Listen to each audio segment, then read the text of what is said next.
G'day, welcome back to Sacred Masculinity. It's been a while since I've been here, to be honest. I've been out living it. I guess, in essence, living the experiences and learning from them. And one of the things I learned recently was my relationship with my inner child through the understanding of someone else's relationship with their inner child. And that's just thrown a whole heap up into the quantum soup, which I've been thoroughly enjoying exploring and talking about. So today we're talking about inner child. Yeah. What it is, how deep does it go?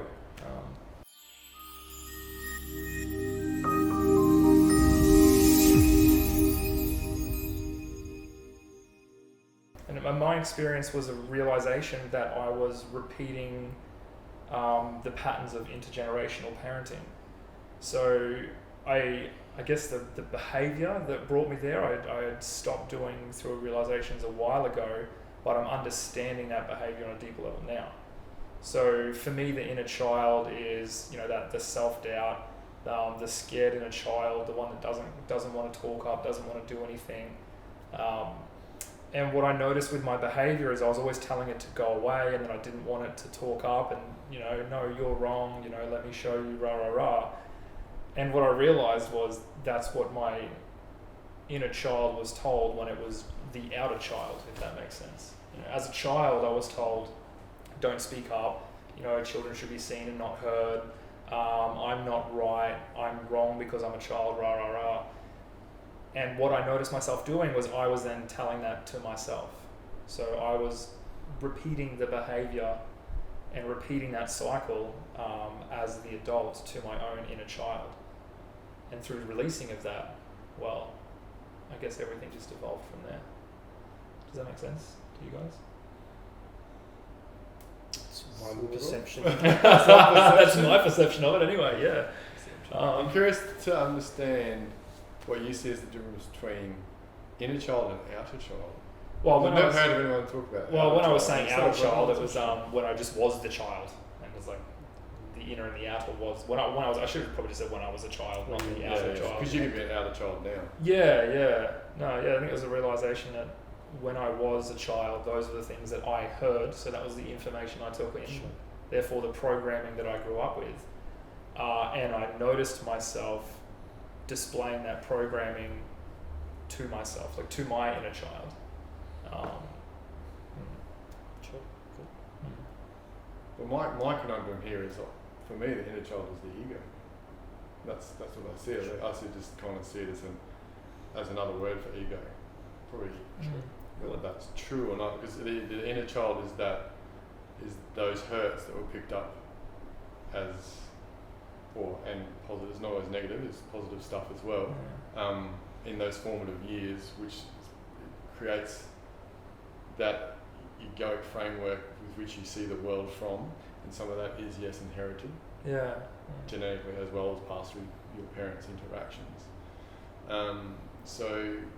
That's. And I was on the way over here, and I was actually asking myself, well, is that right? I don't know if it is right or not. Whether the ego is the inner child, or I was interested to hear you guys' opinion as to, is there a separation with that, or is there a difference between ego and inner child? Because that's where my brain went.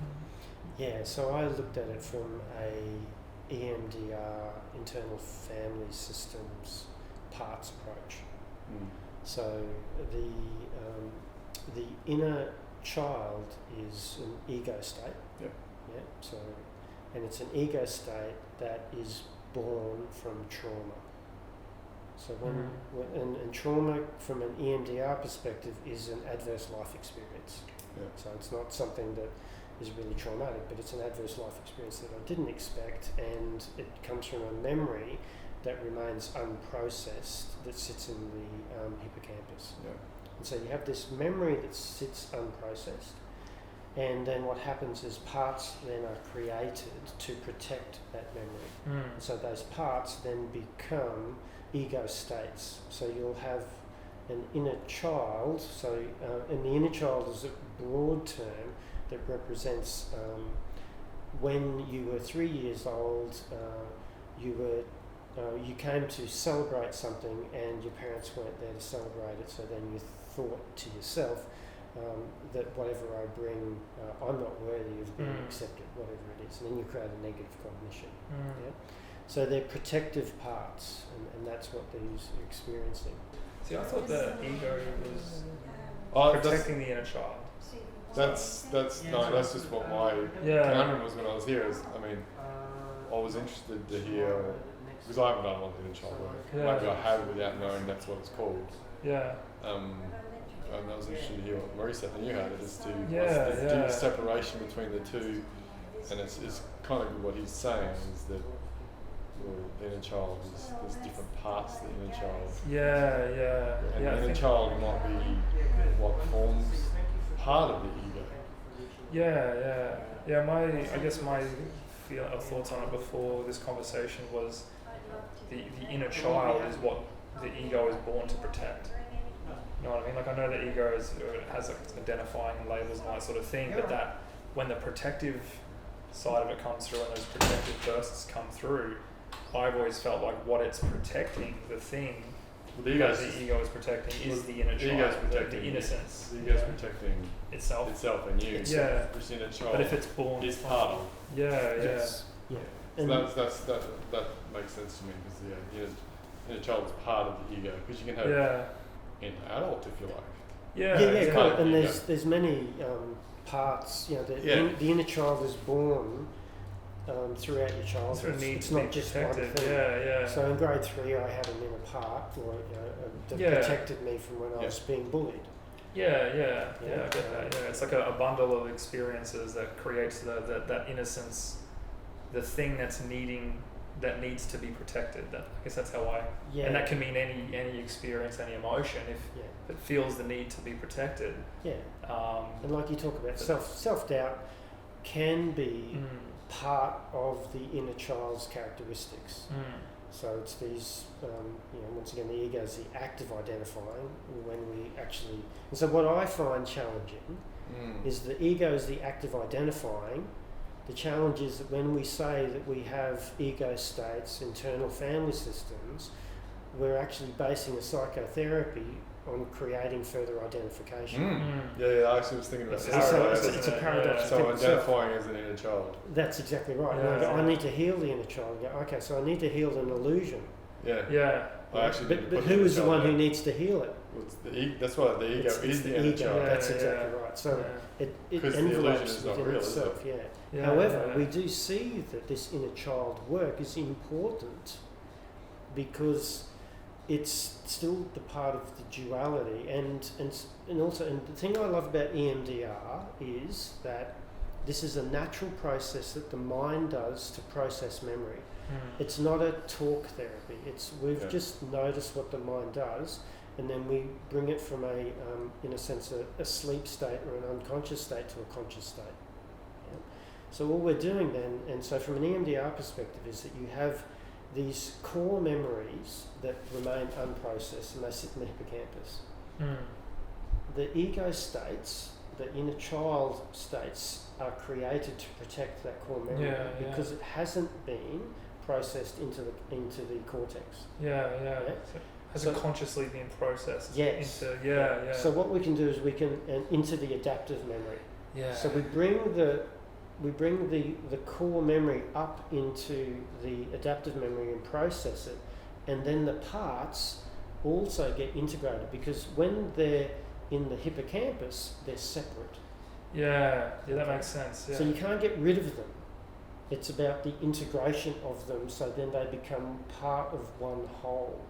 So it's interesting that the ego creates further fragments of itself that creates further separateness of its own self, which is interesting when you look at it then from a consciousness perspective, because consciousness is one fractal which then creates fractals of itself to then see itself. So see how the ego replicates consciousness, but it's an illusionary replication. But that's what it. It's almost the yin to the yang, isn't it? It's what it has to do. It's the balance. Yeah. Maybe it's the balance. Maybe it is about. It's the contrast. It's the contrast. Yeah. And then when we look at the law of one, we look at this experiment from this solar system. We have the archetypal mind. Yeah. And the archetypal mind creates an array of particular states called archetypes. So each one of those archetypes has its own separate characteristics and traits as well. And there's further separation, in a sense, as we come into this this density of experience. So it's all part of the whole, but it's all part of this experience within this density of experience within this planetary system. So it sort of makes sense that we have this. And I think it's through an understanding of, I think that's something you said before about you bring it up and you bring it into the adaptive memory. You're basically taking the core memory, mixing it around with everything else, and showing it that it's no longer in need of. It doesn't need the protective, because the protective parts are seeing. Through the eyes of fear. And so, we need to protect this. So then you change the cognition, you change the perception of it. And whether you could call the adaptive memory, and here we are giving it another identification, as rather than the inner child, it's the wiser, older adult. Still creating separation. Of course, you're still creating separation. I guess it's really it's difficult to talk about things and not create separation because of the way that we communicate and talk and label things as experience. It's language. Because we're using a mind to understand the mind. And so the way that the mind looks at things, it goes, "Oh, give me this concept and that concept." And that I can view it from this perspective to then see it from that perspective. See it from a different angle. That makes sense. That when you bring it up and into the adaptive memory, that it I guess you absorb the emotion, absorb the experience, and the action state of that is stepping outside of your comfort zone. For me, the action state is as I was saying the other day, is show that part, that inner child, that what's happening right now, it no longer needs protection from these other parts of yourself. Show the inner child that it served a purpose, that you're grateful for what it's done, and I feel that's the action step, or the physical step of taking something that's the core and adapting it or absorbing it into the now, taking something from the past and adapting it into the now. Sure. Yeah. So in a sense, you could be bringing love and compassion and maybe seeing through the eyes. So when we do that work, even if you want to talk it from like Ho'oponopono perspective, you're giving it a narrative, or you're seeing it from a particular perspective, which neutralizes, brings everything back to Cleans 0 it. point. It balances it out, I guess. Because Joe Dispenza talks about this, and I actually had a bit of a chat with someone about this today. Like, I've got to unpack all this stuff. Whereas he goes, why are you going to go dig around the rubbish? Why don't you just put it down? Because all you're doing is, if we're talking about neural pathways, you're just wiring and firing the same thing in your brain. And then you also have the discussion, well, can we really see where that thought is in our brain? And or is it just coming from the field? Because this is all just energy. If you look inside the cell, it doesn't exist. So where really is this stuff coming from? And we could say it's the field of consciousness. The interesting thing when you talk about that, and when Joe Dispenza says that, is that I sort of relate it back to love and light. So love is the feminine, light is the wisdom. And so there's two pathways to enlightenment. One is through love and one is through wisdom. And wisdom is the unpacking of it. True. And love is just cut it up and put it down. So there's different ways of doing it. I enjoy unpacking with the intention to learn. I'm thoroughly enjoying that lately, and that's I guess that's what's brought so much change about. That's a very masculine thing. Within my life. But I had to love it first. I couldn't do that. I couldn't do that until I loved it as it was. And so I think I've gone more feminine. I don't want to pack this shit. I think it depends on the situation and whatever the inner child hurt is. As to where you need, because like sometimes when you unpack it, there's stuff underneath it. Whereas if you just love it, does it actually allow you to bring that stuff up? Maybe it's just the surface stuff that you...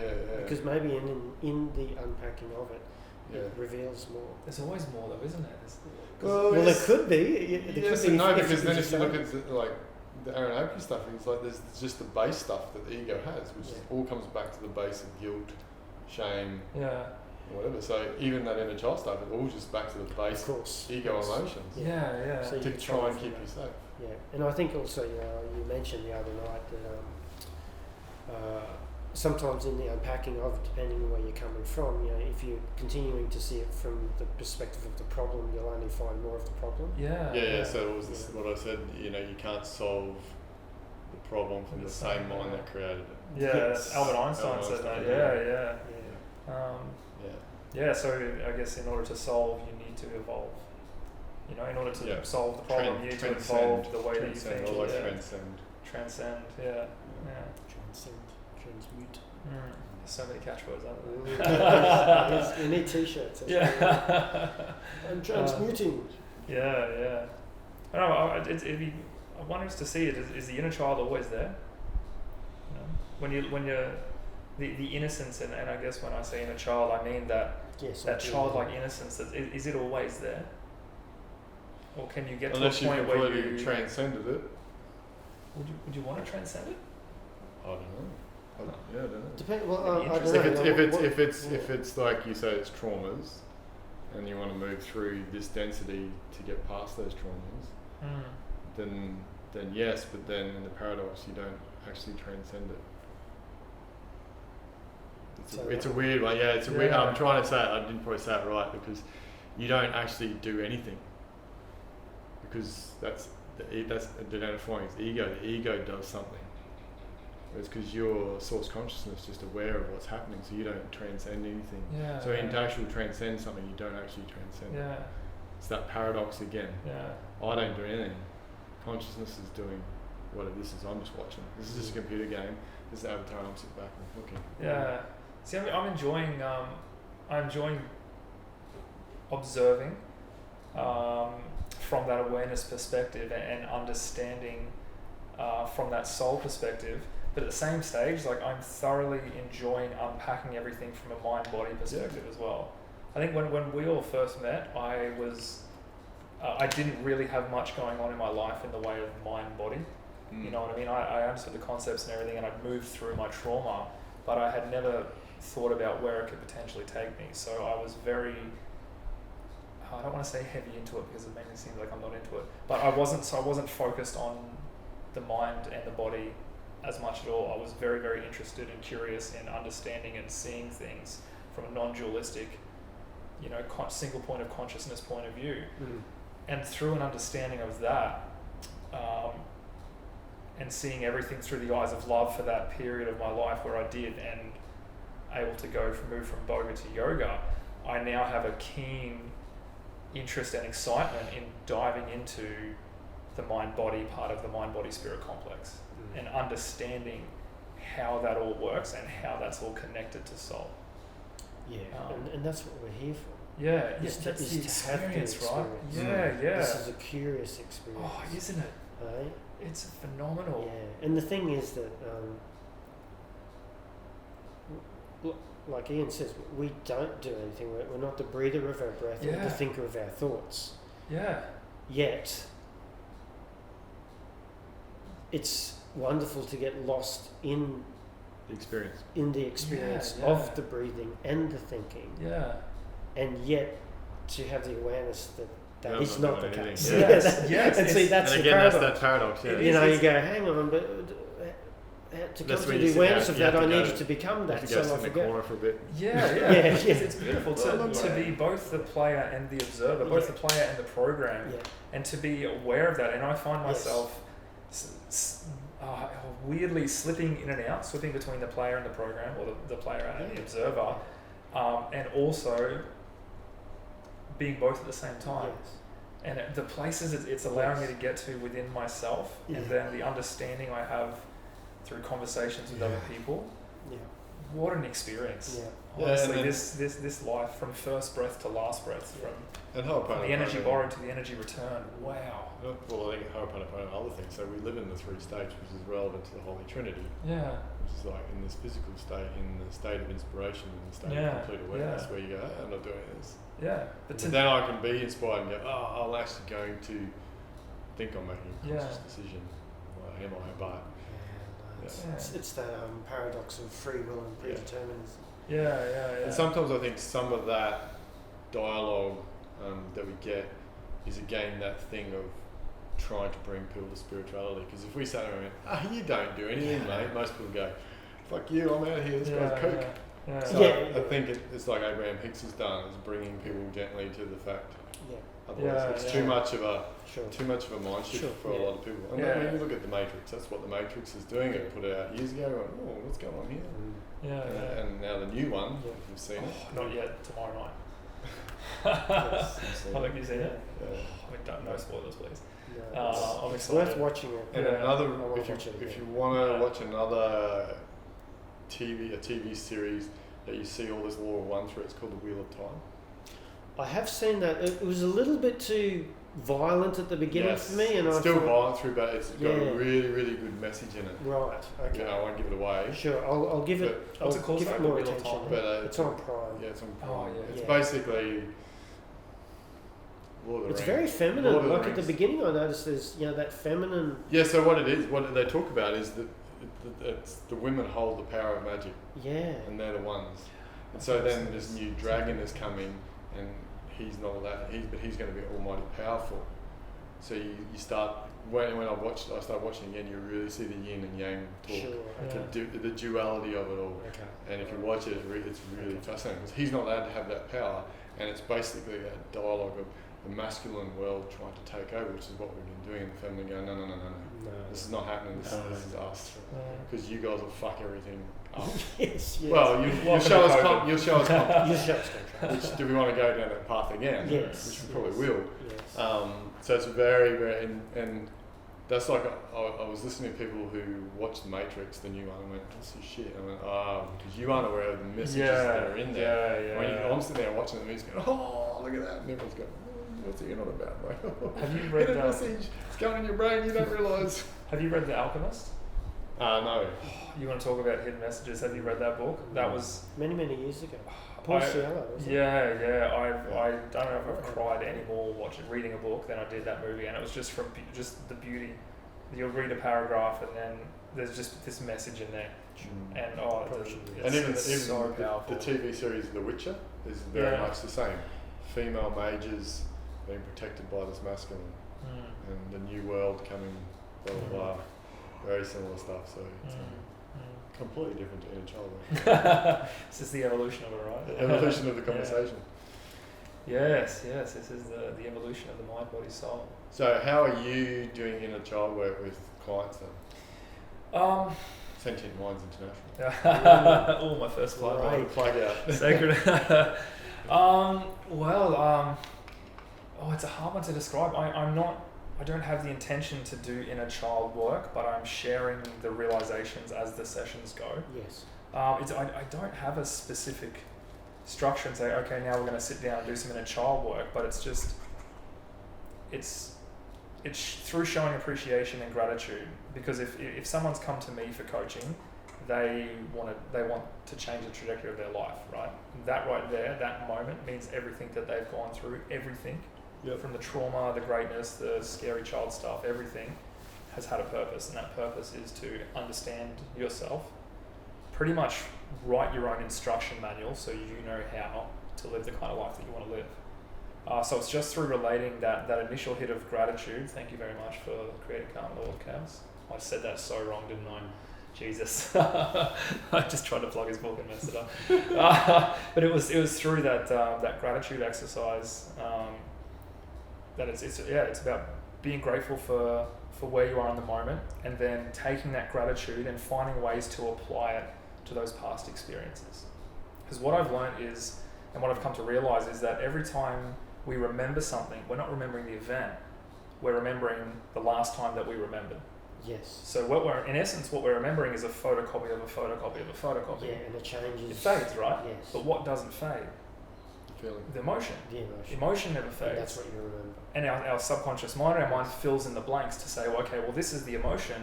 These are the things that could have potentially made me feel that way. Yes. These are the things that were happening in my life at that time, so this must have been it, Yes. right?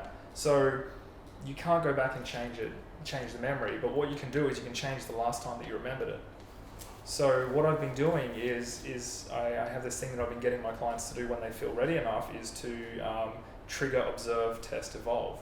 So go in there with the intention of triggering an emotional event or a thought, or just observing it and seeing where it goes. Okay, now if it takes them to a past memory that's traumatic, that's good. What they need to be doing is grateful that in that moment they're not living that memory, and in that moment they're grateful that they're just aware that they're observing it. So what they've done, in essence, is on the final copy of the memory that they're reading, they've now applied gratitude.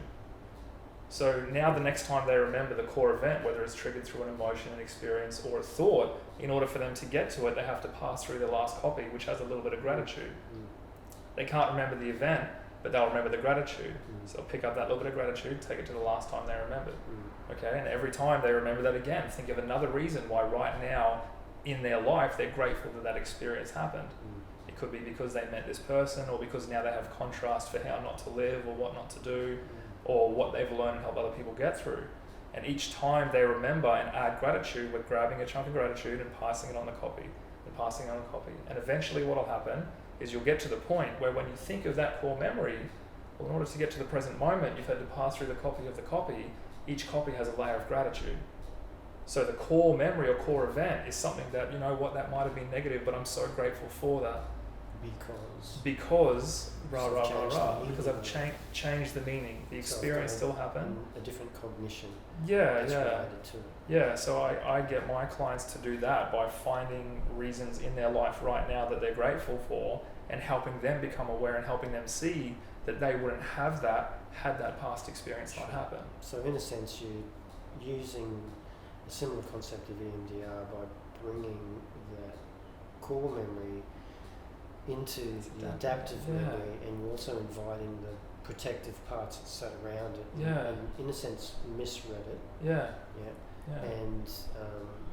and holding them there, and then also giving them perspective of seeing it from a different way, and wrapping it all in gratitude.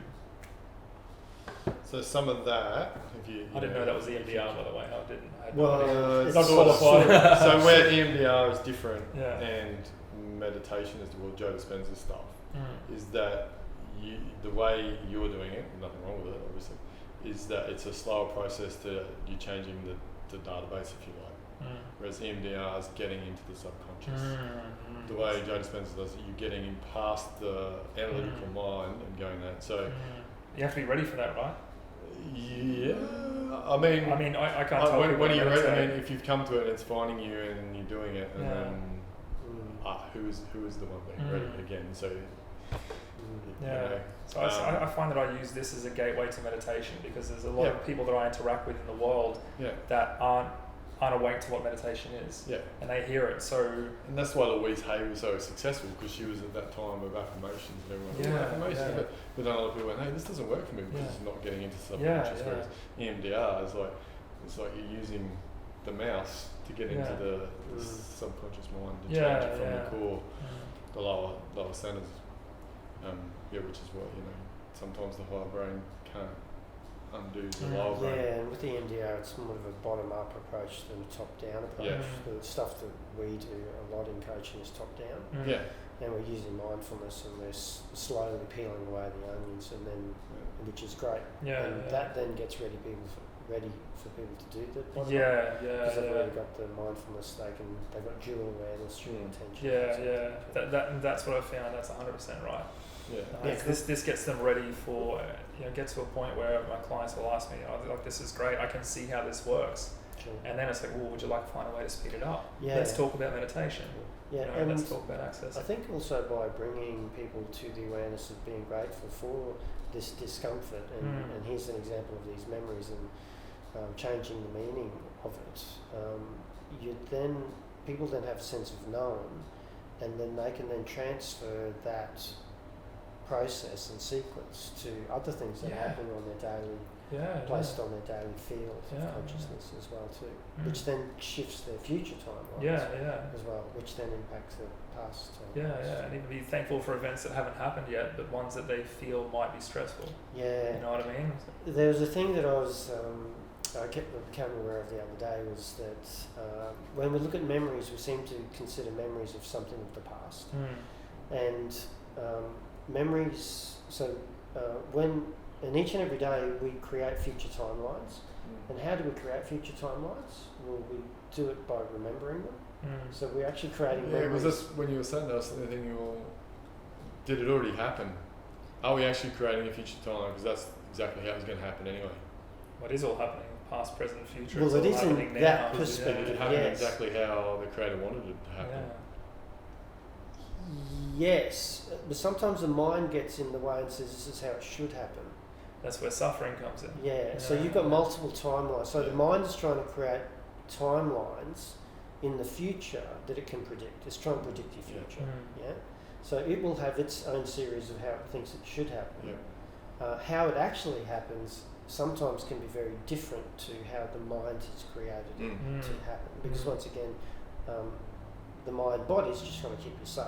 Yeah. How does it keep Yeah. you safe? Well, Has- let's just do what we've done in the Yeah, past. yeah.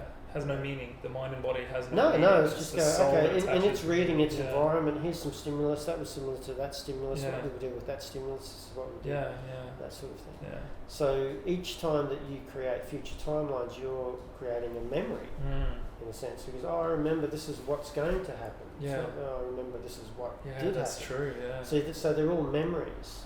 So you think about that if I'm listening to a narrative that's very fear-based, well, what if I go out? Yeah, You know, I need to do this, otherwise this will happen. So now I've already created a memory of a future timeline Yeah, that yeah. hasn't happened, but it's already happened because now it's a memory. yeah, Yeah. yeah. You know. You've made it a reality. You've then Yeah, you've already made it a reality in your mind, Yeah, which yeah.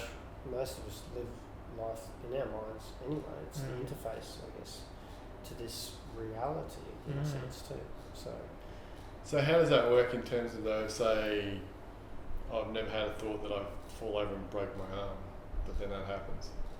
Well, then it's not a memory for you. Yeah. Yeah, it becomes a memory when it happens. Yeah. Yeah, but you would have many memories that you've already created in your mind that haven't happened, Yeah, yeah. but they're memories. Visualizing the future. Yeah, so Imagination. if someone going on holiday, where are you going to go? And straight away you've got, I've already hopped on the Yeah. plane. Japan.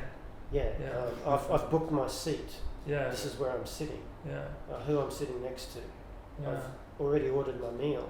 So it's almost like a thought and a memory happen instantaneously, because the second you think about something, you can then remember you it. create a memory. So are they thoughts? Or do we think 60 to 70,000 thoughts a day? Yeah, or so 60 how to many 70,000 memories? memories That's a day? right. You know, well, how many of them do we remember? And that's the Yeah, other yeah. thing. So what's the emotional quotient? Yeah, yeah. Right? Because just because we have a thought, it doesn't mean we remember it. Because Yeah, we we're not haven't aware. attached an We emotion. need to be aware of it before we can remember it. Yeah, but I don't want to go out because I'm really afraid of catching this. See, Yeah. now I'm afraid. I've already Yeah. I've got an emotional quotient Yeah. to it. So if we trace that back, that originally would have happened because of a fear.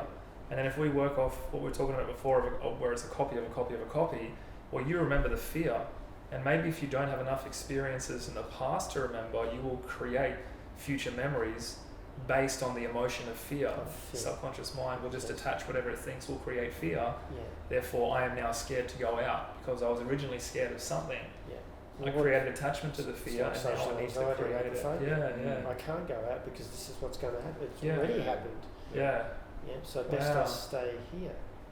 Yeah, so your memories are both future, past, and I would just say probably Yeah. future and past tense, even though we know that Yeah, yeah. that's Yeah. both an illusion. Yeah. They're only ever from now. another Yeah, perspective. Yeah. Um, Oh, So be aware of the memories that you're creating. yeah, yeah. Yeah. So, and yeah, the reason why I became aware of this is with the passing of my mother, is that when we're grieving someone's passing, we not only grieve their past memories that we've had Yeah. and the now memories that we're creating, but also the future memories that we'd already created. Yeah, Yeah. yeah. Yeah. So we're Also grieving all of these things that actually haven't happened yet. It's the lack Like of it's the loss of- possibilities, the loss of the loss of the The future. loss of- Yeah. yeah. Wow, wow. Which is important when we're looking at grief and loss, because grief and loss is in relation to relationships. We all have relationships. Yeah. So you know,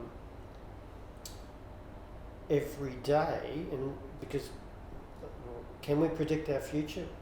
Yes, we can. Does it fully come out the way it does? Most times No. not, but sometimes it does, because Yeah, we're yeah. creating it in that Yeah, way. yeah. Or like you said, are we seeing what's about to come? Yep. Yeah, You yeah. know? Do we just create the emotion and then fill in the blanks with our subconscious mind, which then affects our actions, Yeah, which then affects the results? potentially. So, yeah. So even like with cacao tonight, I had created a future timeline that Jade was going to Be there, do the cacao. facilitate, So yeah. see how now, and when I got the information that wasn't going to happen, that future timeline Yeah. no longer exists. Yeah. Yeah. Right. So do I grieve that? Do I get Oh. attached to it?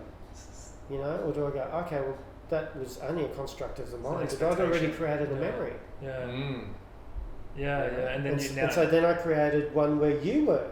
Yes. And then when I contacted you, then that extinguished very quickly. But maybe all Oh, those wow. different things have actually happened. In many Yeah. worlds. yeah, 'Cause I was- many World Series. so yeah, now I'm grieving the world that existed in. So you Yeah. quantum jump from one Yes. timeline which you created to Yeah, this timeline that you're goodbye, experiencing. goodbye. Yeah. And some worlds we spend a lot of time in, Yeah. even though they haven't happened physically, they've happened upon the field of consciousness. Yeah. So how much time do we spend? Well, if we feel them, then how do we know they don't happen physically? Well, and so that's another question that's got No, nothing we to just- do with the inner child. Oh, well, this is where it goes, right? This is welcome to every conversation we've ever had. Yeah. And so that's the thing. Yeah. No, I get that. I get that so much. So, and it's crazy how you can live with someone, and two people can experience different versions of the same reality. Yeah, that's what I said Wednesday night. Everyone's sitting. We're all having. Yes. We're all sitting in a room, but everyone's experience is sacred because no one's having your experience because they're all No seeing one it through sees it different from eyes. their Yeah. Just a different physical angle of the room. perspective. Yeah. Physical position. Yeah. Yeah, that's crazy. Next time we do that, what we should do is we should all get up and shift Yeah. Yeah, actually. and Yeah. go, oh, this is what it looked like from your perspective. Yeah. Well, I've got an idea anyway. Yeah. Yeah. Wow. That's awesome. Mm. Yeah, I think there's many words also, many worlds, multiverse, you know, everything's happening simultaneously. That's been really, I don't want to say it's been on my mind, but I feel like I've been feeling it, experientially, is that the word? Feeling it or experiencing it a lot lately through the fact that I'm creating a future timeline, aware that I'm creating a future timeline, experiencing that future and aware that I'm experiencing it whilst living this timeline, and then also being aware of that being a timeline I could live if I focused on it. So, and that's positive, what's happening in the now, and then negative, you know. I think what I used to do is focus on all the things that would go wrong. So that would be the timeline that I would be predicting, therefore experiencing. There's a higher probability that would happen. Yeah. Whereas now I'm in essence aware that the reality of the life that I'm living is what it is, but that I am shifting or living on this alternate reality as well, where everything that I achieved in that reality, in order to get to that reality, I'm living this reality. Does that make sense? I'm Yes. living this timeline, Yes. which is almost the past of this future timeline. And being aware that at the same stage, with the thoughts that I can have and the thoughts that I can create, at any moment I can fork off. Didn't mean that. Branch off that fork and live in that timeline at the same time. You know what I mean? And in Yes. essence, I can't see these things happening, but I'm aware that both of these things are happening. Both of these experiences are happening simultaneously. And if they're happening simultaneously, what else is happening? Well, how many more? That's Exactly the- right. Yeah. These are just the ones that I can think of in the way of contrast to what I want Yeah. compared to what I would do if I didn't, you know, in order to not achieve what I want. Yeah. So if I'm able to feel that and whilst living this reality, be aware of this one Yeah. and aware that I'm moving towards this one, Mm. what else is there? So when I went to